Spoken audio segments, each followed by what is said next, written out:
एक बार फिर से आपका स्वागत है अपने इस इंग्लिश ग्रामर चैनल में। हम पहले दो वीडियो में इंग्लिश के बेसिक्स के बारे में बात कर चुके हैं। लेसन 1 में 2 पॉइंट्स पर बात करी थी, लेसन 2 में। आज हम तीसरे हिस्से के बारे में बात करेंगे। एक बात का ध्यान रखें, ये डिटेल्स नहीं है, एक सरव्यू दिया जा रहा है, फिर हम एक एक करके हर चीज पर डिटेल्स में बात करेंगे। ये बात मैं इसलिए यहाँ बताना जरूरी समझता हूँ क्योंकि कुछ मेरे दोस्त, कुछ मेरे भाई, कुछ मेरी बहनें कॉम्पिटिशन एग्जाम्स की तैयारी कर रहे हैं, तो उनके लिए डिटेल्स में हम अलग से वीडियो बनाएंगे। तो शुरुआत करते हैं आज की। आज हम जिस पॉइंट पर बात कर रहे हैं वो है प्रोनाउन।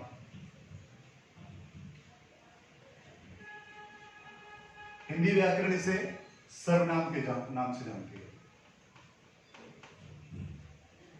और जैसे कि एक बात कही जाती है कि हर चीज के लिए उसकी परिभाषा को होना जरूरी है, तो इसकी परिभाषा या इसकी डेफिनेशन कई सारी अलग अलग राइटर्स ने अलग अलग रूप में इसको परिभाषित किया है।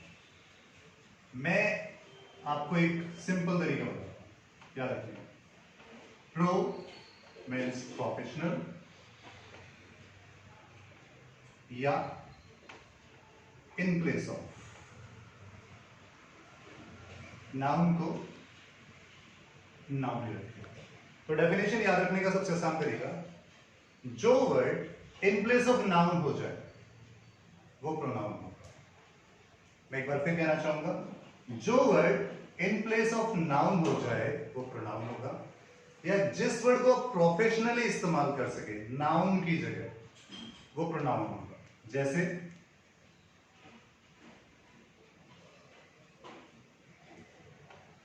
Ram is a good boy. Ram is a good boy. अगर मैं दोबारा बोलूं, राम प्लेज वेल। अब हर जगह अगर मैं राम राम राम राम 10 बार इस्तेमाल करूंगा तो देखने में, पढ़ने में बुरा लगेगा। इसलिए ग्रामर एक बार नाम को दूसरी बार नाम की जगह एक नए वर्ड को इस्तेमाल करने के लिए एडवाइस करती है, वो है ही। अगर हम बात करें नाउन में, तो राम एक नाउन है, उसकी जगह मैंने ही इस्तेमाल किया तो ही हो गया प्रोनाउन। एक और चीज, राम एक प्रॉपर नाउन है। हमने इसके बारे में थोड़ा सा पढ़ा है। राम सिंगुलर है, सिंगल है, नंबर में सिंगुलर है, काइंड के हिसाब से प्रॉपर नाउन है, और जेंडर के हिसाब से मैस्कुलिन है। तो अगर हम एक चीज को धीरे धीरे पढ़ते रहेंगे तो याद रखना आसान हो जाएगा। अब बात करते हैं इसके काइंड्स की। कई ग्रामर बुक्स में, कई ग्रामर राइटर्स ने इसके 7, 8, 9, 10 काइंड तक बताया।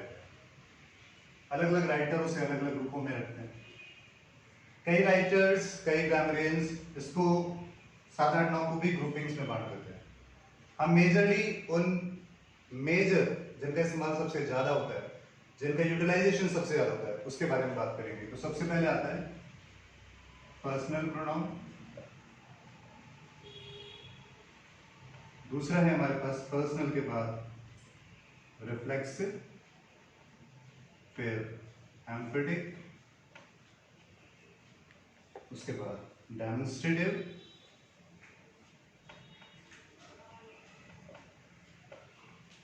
आगे चल के अगर आप पढ़ते तो ये हो जाएगा डिस्ट्रीब्यूटिव,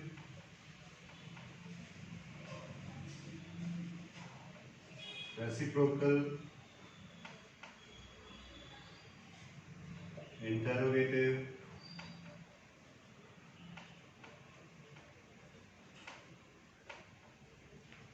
और इधर आता है पोजेसिव,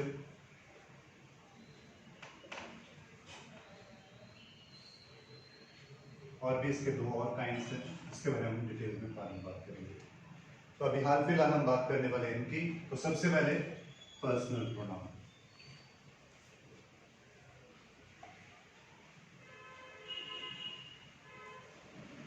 पर्सनल प्रोनाउन इसके नाम से क्लियर है कि पर्सन के लिए इस्तेमाल होगा। नॉर्मली ये प्रॉपर नाउन और कॉमन नाउन की जगह आता है।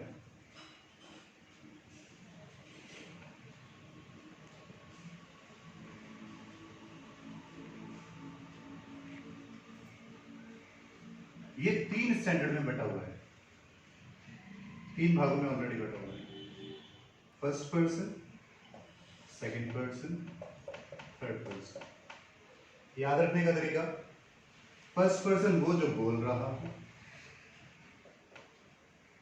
सेकंड पर्सन वो जिससे बोला जा रहा है, थर्ड पर्सन जिसके बारे में बोला जा रहा है। फर्स्ट पर्सन वो है जो बोल रहा है, जैसे मैं बोल रहा हूं तो मैं फर्स्ट पर्सन। सेकंड पर्सन वो जो सुन रहा है, जैसे कि आप सभी लोग अभी सुन रहे हैं, आप सभी मेरे लिए सेकंड पर्सन है। थर्ड पर्सन ये प्रोनाउन या वर्ड या जिस चीज के बारे में बात कर रहा हूं, वो थर्ड पर्सन है, वो ऑब्जेक्टिव है मेरे बात करने का। अब उनके लिए इस्तेमाल क्या क्या होता है? फर्स्ट पर्सन में 2 पार्ट हैं, जैसे हमने नाउन में पढ़ा ही था कि हर चीज के 2 हिस्से होते हैं, सिंगुलर एंड प्लूरल। तो first person singular I, first person plural we, second person you, उसका प्लूरल भी यू होता है। थर्ड पर्सन में 3 पार्ट हैं, ही मेल के लिए, शी फीमेल के लिए, कॉमन और न्यूट्रल के लिए इट, ही का,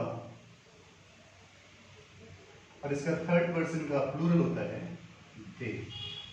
ये सभी सब्जेक्टिव है, मतलब कि ये सिर्फ सब्जेक्ट के रूप में इस्तेमाल होंगे। अगर मैं आई का ऑब्जेक्ट लेना चाहता हूं तो मी, वी का ऑब्जेक्ट अस,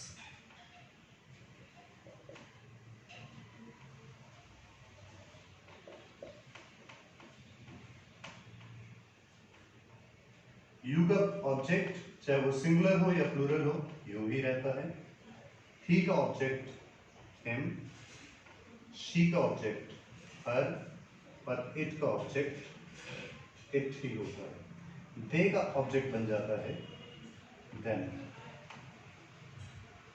इसका मतलब अगर मुझे कहीं पर देन नजर आ रहा है तो याद रखना है कि वो दे का प्लूरल बट ऑब्जेक्ट फॉर्म है। अगर कहीं पर हिम नजर आ रहा है तो उसका मतलब वो ही का ऑब्जेक्ट फॉर्म है, सिंगुलर है। अब इनका इस्तेमाल का कुछ एग्जाम्पल देख लेते हैं। बहुत कॉमन सेंटेंस है, एक पिक्चरों में 99% सुनाई देने वाला sentence, I love you. I first person singular, you second person. अब ध्यान दीजिएगा, सब्जेक्ट और ऑब्जेक्ट। सब्जेक्ट में उसने पर्सनल प्रोनाउन आई फर्स्ट पर्सन का इस्तेमाल किया, यू क्योंकि बदलता ही नहीं है सब्जेक्ट और ऑब्जेक्ट में तो यू का यू ही रहा। इसका और एग्जाम्पल देख लीजिए,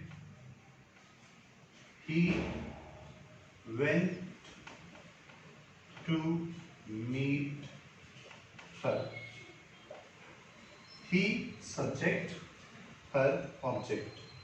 ये ऑब्जेक्ट है she का और ये सब्जेक्ट एज इट इज है। वह उससे मिलने गया था। तो इस तरीके से हम पर्सनल प्रोनाउन का इस्तेमाल करते हैं। अब आते हैं दूसरे हिस्से पर। ये दोनों ही एक साथ पढ़े जाते हैं, नॉर्मली इसको ज्यादा फर्क नहीं है दोनों में। रिफ्लेक्सिव और एम्फेटिक को कई किताबें या कई ग्रामर बुक्स फर्क के साथ नहीं बताती, इसे कंपाउंड पर्सनल प्रोनाउन भी बोल दिया जाता है। कई किताबों में आप इसे कंपाउंड पर्सनल प्रोनाउन के रूप में भी पढ़ेंगे। तो रिफ्लेक्सिव का मतलब क्या है? रिफ्लेक्ट करना।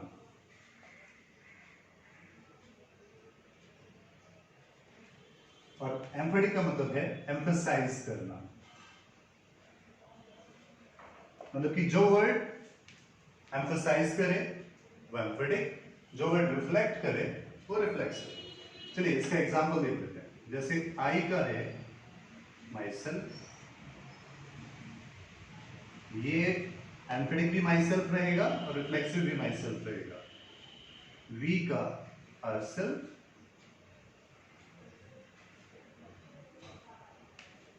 यू का योर सेल्फ,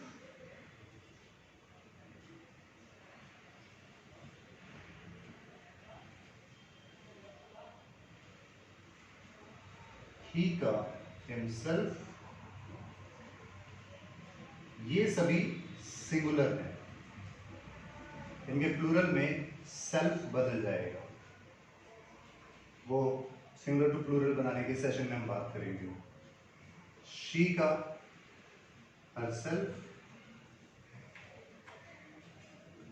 IUV, it का itself,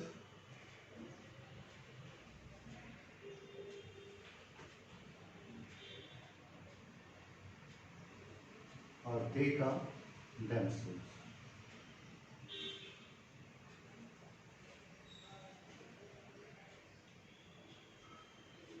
ये प्लूरल फॉर्म है। तो ये रिफ्लेक्सिव प्रोनाउन, एम्फेटिक प्रोनाउन, अब इनके एग्जाम्पल देख लीजिए ताकि आपको समझ में आ जाए कुछ। अक्सर एग्जाम्स में ये चीजें बहुत कंफ्यूज करती हैं, तो मैं सीधा आइडेंटिफिकेशन के बारे में बात करूंगा। I do my work my self, मैं अपना काम खुद करता हूं। अब जरा ध्यान दीजिएगा, ये माई सेल्फ कहां आ रहा है? वर्ब के बाद। जब रिफ्लेक्शन वर्ब पर हो तो रिफ्लेक्टिव प्रोनाउन। मैं दोबारा कह रहा हूं, जब रिफ्लेक्शन वर्ब पर डिपेंड करे तो रिफ्लेक्सिव प्रोनाउन, और जब एम्फसाइज हो सब्जेक्ट पर ही।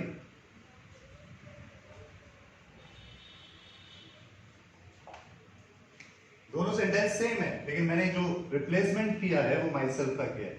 गौर से देखिएगा, डू के बाद माई सेल्फ आ रहा है, तो एम्फसाइज किस पर है? सॉरी, रिफ्लेक्शन किस पर है? एक्शन का रिफ्लेक्शन एक्शन के बाद आ रहा है, तो ये रिफ्लेक्सिव प्रोनाउन है। जब एम्फसाइज सब्जेक्ट पर किया जाए तो एम्फेटिक प्रोनाउन। ये डिफरेंस है, और याद रखने का तरीका ये है, जरूरी नहीं कि हर कंस्ट्रक्शन ऐसा ही होगा।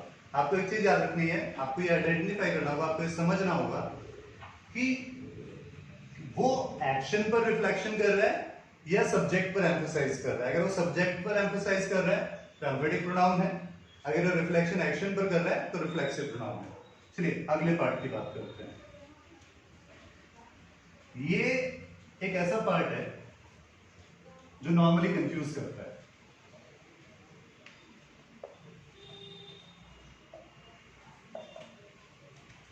मैं एक साथ दोनों पार्ट्स की बात नहीं करूंगा, लेकिन आपको थोड़ा सा समझाने के लिए। पजेसिव प्रोनाउन,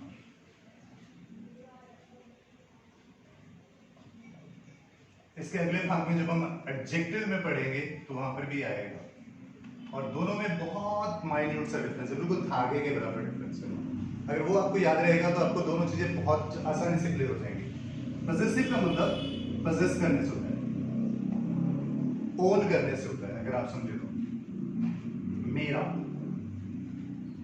जो चीज मेरी है, जिस पर मेरा हक है, जिस पर तेरा हक है, जो हमारे राइट है, वो है पोजेशन। अब जैसे जहां ये मार्कर मेरा है, ये चौक मेरी है, बोर्ड मेरा है, इस वक्त जहां मैं खड़ा हूं, जो सब्जेक्ट मैं पढ़ा रहा हूं, वो सब कुछ इस वक्त मेरा है। तो जिस चीज को मैं पजेस करता हूं, जिस चीज जो मेरे अंडर में, जो मेरी अथॉरिटी अंडर में, वो सब पजेसिव प्रोनाउन है। लाइक जैसे एक एग्जांपल देख लीजिए, हम अक्सर बोलते हैं ये मेरा घर है, तो हम उस घर पर अपना हक जताते हैं। मेरा घर मीन्स माई हाउस। मेरा पेन, मेरा घर, मेरी बहन, मेरा भाई, उसका घर, उसकी बहन, उसका भाई। जहां पर रिलेशनशिप आ जाए, जहां पर पोजेशन आ जाए, वो सब पजेसिव प्रोनाउन है। और जहां पर हम इशारा करें, किसी चीज की तरफ इशारा, किसी की तरफ उंगली करके बात करें, जैसे यह एक डस्टर है, यह एक पेन है, इसकी तरफ इशारा करके बोल रहा हूं, या वो मेरा भाई है, वो मेरी बहन है, वो मेरा किताब है, वो मेरा चाचा था, वो कुछ भी। अगर आप इशारा करके बात करेंगे तो डेमोन्स्ट्रेटिव। अगर आप अपना राइट दे रहे हैं कि ये मेरा है, जिस पर आप अपना हक जता रहे हैं, वो पजेसिव प्रोनाउन। फर्क दोनों का बहुत सिंपल है, और ये बात इसलिए भी कहनी जरूरी है क्योंकि बचपन में जब हम इंग्लिश सीखते हैं तो सबसे पहले हमें सिखाया जाता है दिस और दैट, जो कि डेमोन्स्ट्रेटिव प्रोनाउन है। ये बचपन में हमने बड़े सारे ऐसे लिखे हैं, my school, my friend, my house. ये सारे के सारे जो माई माई माई हैं, ये सब पॉसेसिव प्रोनाउन से आते हैं। अब इसका फर्क क्या है, कैसे थोड़ा सा पहचानना है।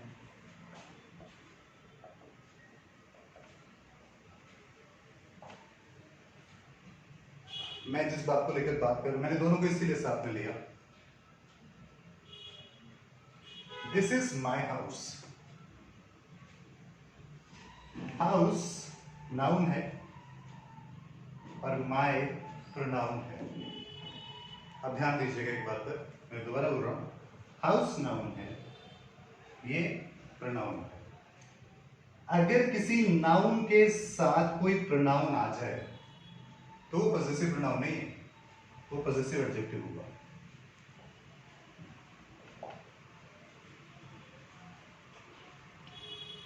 दोबारा देख लीजिए, this is my house. House noun है, इसके आगे माई है।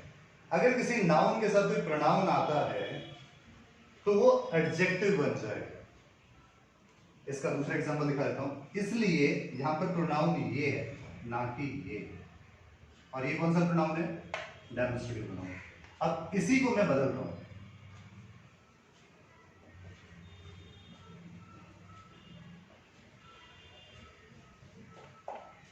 अब जरा देखिएगा, हाउस, दिस, दिस प्रोनाउन है, हाउस नाउन है, तो ये बदलकर हो गया एडजेक्टिव, और ये है मेरा pronoun, it is possessive pronoun. याद रखिएगा एक बात को कि अगर किसी नाउन के साथ कोई प्रोनाउन आ जाए तो वो प्रोनाउन नहीं काउंट होगा, वो एडजेक्टिव काउंट होगा, उसे एडजेक्टिव में गिना जाएगा। यहाँ पर एडजेक्टिव, ये पूरा का पूरा एडजेक्टिव है। कौन सा एडजेक्टिव है वो बात की बात है, ये प्रोनाउन काउंट होगा। यहाँ पर ये एडजेक्टिव काउंट होगा और ये प्रोनाउन काउंट होगा। कौन सा प्रोनाउन? Possessive pronoun. यहाँ पर ये कौन सा प्रोनाउन है? Demonstrative pronoun. ये दोनों सिंगुलर डेमोन्स्ट्रेटिव हैं, इसके प्लूरल है these and those। ये नियर पास के लिए, ये दूर के लिए। सेम पास के लिए और दूर के लिए। फिर दोबारा रिपीट कर रहा हूं, जब किसी भी नाउन के साथ अगर प्रोनाउन ऐड हो या प्रोनाउन के साथ नाउन ऐड हो या वाइस वर्सा है तो एडजेक्टिव बन जाता है, वो फिर नाउन नहीं रहेगा या प्रोनाउन नहीं रहेगा, वो एडजेक्टिव हो जाएगा। आप सेपरेटली आइडेंटिफाई कर सकते हैं कि ये नाउन है, ये प्रोनाउन है, ये भी प्रोनाउन है, लेकिन अगर वो कॉम्बिनेशन में है तो बेहतर है कि हम उसे एडजेक्टिव काउंट करें, ना कि नाउन या प्रोनाउन। अगला जो काइंड है हमारा वो वेरी कॉमन है और जनरल लाइफ में जिसको भी थोड़ी बहुत इंग्लिश आ जाती है वो शुरुआत इसी से करता है। अक्सर हमारे बड़े बुजुर्ग जो थोड़े बहुत पढ़े लिखे होते हैं और जब छोटे बच्चे स्कूल से आते हैं घर पर या अचानक मिलते हैं, रिश्तेदार मिलते हैं, तो पहला सवाल ये होता है कि बेटा कौन से स्कूल में पढ़ते हो। दूसरा सवाल होता है अच्छा इंग्लिश मीडियम में पढ़ते हो। तो थोड़ी बहुत जितनी अंग्रेजी हमारे बड़े बुजुर्गों को आती है, हमारे पढ़े लिखे इंसानों को आती है, तो वो एक सवाल जरूर पूछते हैं। बहुत कॉमन क्वेश्चन है हमारे, व्हाट इज योर नेम। और इसको बोलने के बाद वो देखना चाहते हैं कि आपका जो फ्लो है वो कैसा है, आपका जो आंसर देने का तरीका है। और कई बार तो ऐसा होता है कि जवाब देते देते बच्चे इरिटेट हो जाते हैं कि जितनी बार आते हैं बस एक ही सवाल, व्हाट इज योर नेम। या कई स्कूल्स में मेरे जो रिलेटिव टीचर्स हैं वो एक चीज सिखाते हैं, वो है माई सेल्फ। और यकीन मानिए सबसे मुश्किल चीज है माई सेल्फ। अपने बारे में बताना सबसे आसान है, दूसरों के बारे में बोलना बहुत आसान है। फ्री बैठ के हम दूसरों के ऊपर 50-60 लाइनें बोल सकते हैं, लेकिन अपने बारे में इंग्लिश में 20 लाइनें बोलना मुश्किल हो जाता है। और इस सबसे बड़ी प्रॉब्लम आ जाती है इंग्लिश सीखने में, क्योंकि हम हमेशा दूसरों को देखते रहते हैं। चलिए वापस आते हैं, व्हाट इज योर नेम। दोबारा से वही, नेम नाउन है, योर प्रोनाउन है, इसका मतलब ये तो एडजेक्टिव हो गया। सवाल किसके बारे में हो रहा है? नाम के बारे में। सवाल कर कौन रहा है? जो वर्ड किसी नाउन के बारे में सवाल कर रहा है वो है इंटेरोगेटिव प्रोनाउन। चाहे वो एडजेक्टिव के बारे में सवाल करे लेकिन वो बनेगा इंटेरोगेटिव प्रोनाउन। अब एक बात जरा ध्यान दीजिएगा, मैं फिर वही बात रिपीट कर रहा हूं। अगर मैं इस नेम को उठाकर यहां ले आऊंगा तो ये बन जाएगा व्हाट नेम इज योर्स।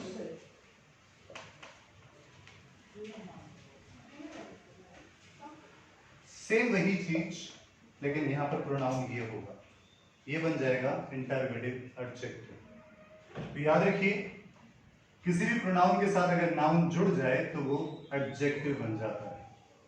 मेरा अगला पार्ट जिसके बारे में हम थोड़ी सी बात करें, यहां पर हम डिटेल में नहीं जा रहे हैं इसका यूज कैसे करना है, कहां पर होता है कहां पर नहीं होता है। हम एक सरव्यू देते जा रहे हैं आपको कि क्या होना है।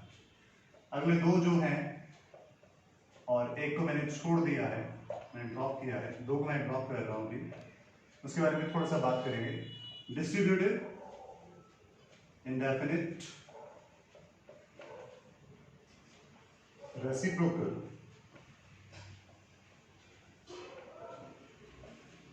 और उसके बाद आ जाते हैं हम रिलेटिव।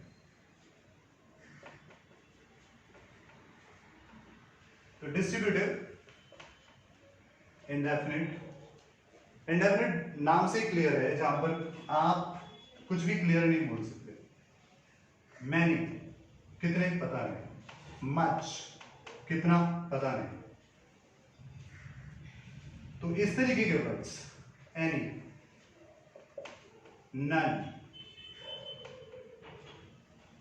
नथिंग, जहां पर काउंटिंग क्लियर ना हो, वन। अब इसी के अपोजिट इधर है रेसिप्रोकल, जिस वर्ड के साथ अदर लग जाए, each one, each other, one another, जहां पर घूम फिर के दोनों हिस्सों पर बात हो वो है रेसिप्रोकल। डिस्ट्रीब्यूटिव, जहां पर आप बांटने की बात करें कि सबको मिलना चाहिए, जैसे ईच, एवरी, इस टाइप के शब्द। अब मैं सबसे लास्ट में बात कर रहा हूं रिलेटिव की। इसको मैं सबसे लास्ट में बात करने का मेरा सिर्फ एक ही मकसद है। सबसे इंपॉर्टेंट चार जो प्रोनाउन है उनमें से एक ये भी है जिसको बहुत बार डिस्कस किया जाता है, रिलेटिव प्रोनाउन। इसको समझने से पहले आपको एक बात समझनी होगी, वो है क्लॉज एंड फ्रेज। मैं इसको समझाने से पहले एक छोटा सा नजर इधर डालना चाहूंगा। फ्रेज और क्लॉज एक सेंटेंस के पार्ट है।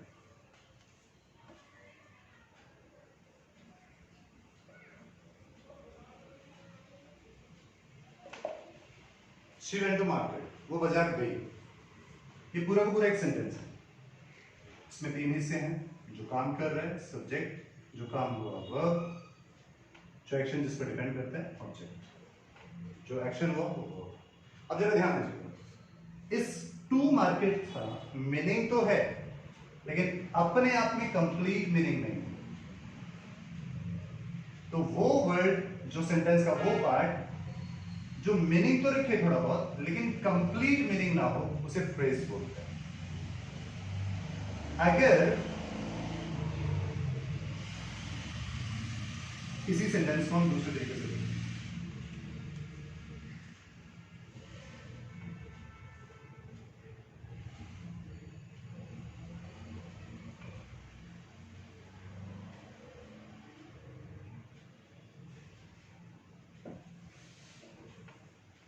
Gaurav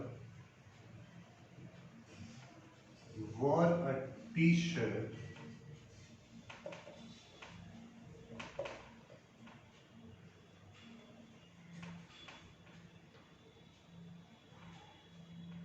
which his brother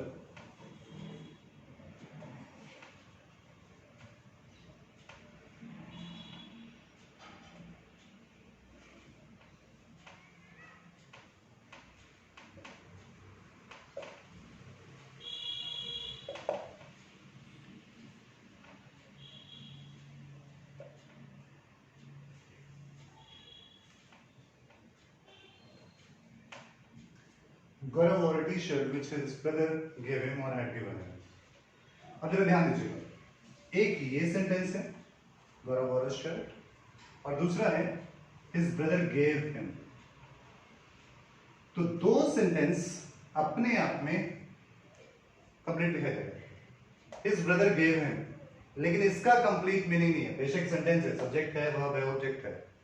तो सेंटेंस का वो पार्ट जो अपने आप में कंप्लीट मीनिंग नहीं रखता है, जिसको दूसरे पार्ट की जरूरत है अपना मीनिंग कंप्लीट करने के लिए, उसे क्लॉज बोलते हैं. कई बार क्लॉज अपने आप में कंप्लीट मीनिंग भी रखते हैं, उन्हें इंडिपेंडेंट क्लॉज बोलते हैं. ये जो है ये डिपेंडेंट क्लॉज है, जिसको दूसरे पार्ट की जरूरत है. अब हम बात करते हैं जिस टॉपिक पर हम हैं, वो है रिलेटिव प्रोनाउन. रिलेटिव प्रोनाउन में प्रोनाउन जो कि इंटरोगेटिव प्रोनाउन के पार्ट होते हैं, डेमोन्स्ट्रेटिव प्रोनाउन के पार्ट है, ये कनेक्ट करते हैं एक क्लॉज से. रिलेटिव प्रोनाउन कनेक्ट्स, वो कनेक्ट करता है एक सेंटेंस के एक हिस्से को दूसरे हिस्से से. जैसे, और बाद में फिर इस रिलेटिव प्रोनाउन की डिटेल्स बाद में हो जाएंगी. द गर्ल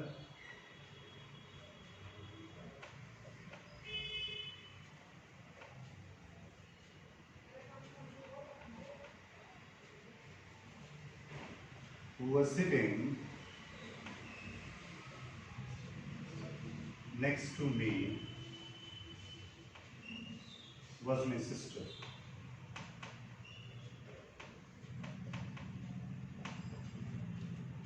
अब जरा सेंटेंस को देखें. The girl was my sister, एक ये है, मिडिल में एक सेंटेंस आया है जो कनेक्ट कर रहा है इसको इससे और इस सेंटेंस को इससे. मैं अगर कॉमा हटा दूं, the girl who was sitting next to me was my sister, एक लड़की जो मेरे से सामने बैठी थी या मेरे साथ में बैठी थी, नेक्स्ट टू मी, वो मेरी बहन थी. तो यहां पर ये क्लॉज कनेक्ट हो रहा है इस सेंटेंस से. तो ये बीच वाला पार्ट जो है जिसको हु कनेक्ट कर रहा है, रिलेटिव प्रोनाउन होगा. तो प्रोनाउन के इन हिस्सों के बारे में हमने थोड़ी बातें करी हैं, ताकि आपको एक अंदाजा हो जाए कि प्रोनाउन होता क्या है, उसके कितने टाइम्स होते हैं, ग्रामर में क्या कहती है, और डिटेल्स में हम चैप्टर बाय चैप्टर बाद में बात करेंगे. अभी हम तो अभी इसके बारे में एक और चीज मैं यहां पर कहना चाहूंगा. प्रोनाउन को पढ़ते वक्त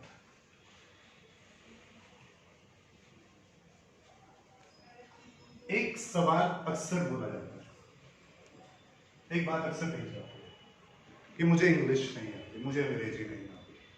अगर हम अपनी डेली लाइफ को देखें, मैं यहाँ पर प्रोनाउन के साथ इस बात को ले रहा हूं, तो डेली लाइफ में सुबह से शाम को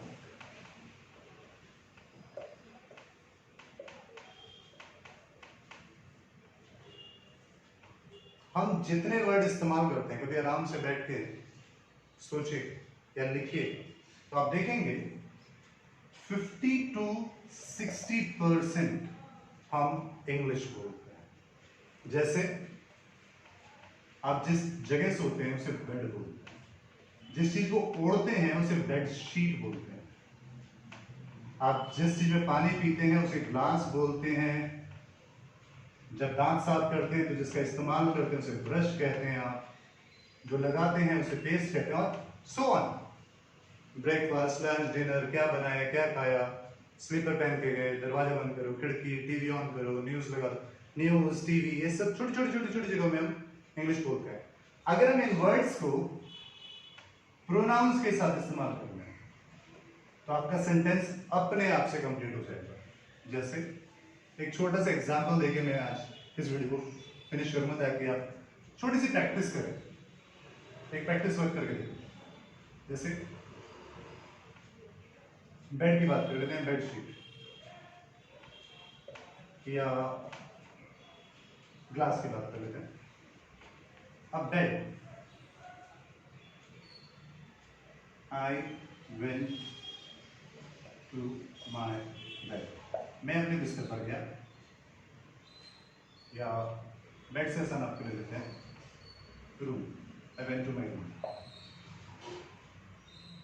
I washed my bed sheets. मैंने धोए. I drink a glass of water. थोड़ी सी मेहनत. रूम, बेडशीट, ग्लास, वाटर, ये जनरल चीजें हैं. आई प्रोनाउन. ये बीच वाला पार्ट जो है इसके बारे में हम अगले वीडियो में बात करेंगे और आपको कुछ ऐसे वर्ब्स देके जाएंगे जिसको आप अपनी जनरल डेली लाइफ में यूज कर सकते हैं. तो आज के लिए इतना ही काफी है. फिर कब मिलेंगे नेक्स्ट वीडियो में. तब तक के लिए स्वस्थ रहें, हंसते रहें. धन्यवाद.